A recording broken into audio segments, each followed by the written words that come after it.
We are also following developing news this evening out of Whatley, the small community in shock this evening, and a man facing multiple drug charges. Well, all this after a federal investigation took place in 3 Franklin County towns. The investigation and suspect linked to the sale of fentanyl now in Kansas. Western Mass News reporter Audrey Russo joins us live from Whatley with more. Audrey? Most of the people I spoke with today say this multi-state, multi-town effort that took place yesterday in this home behind me was the biggest investigation they've seen in Whatley in the last 20 years.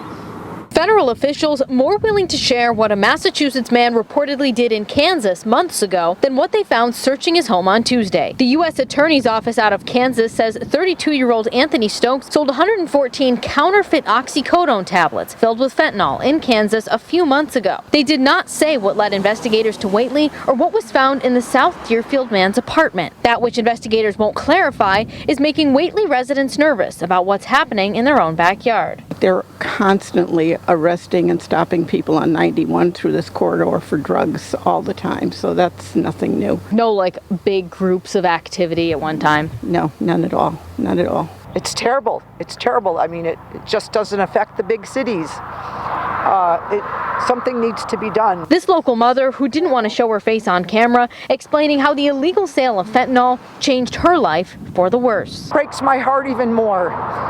22 months ago, my 27-year-old was poisoned with fentanyl and lost his life to it. She wants to see action against Stokes. Prosecuted to the fullest. We're losing too many of our young men and women to this horrible substance abuse disorder, never mind being poisoned by adding cut-ins that are cheaper. We need to end the stigma on the people that have the problem and get rid of the people that are feeding it out to them.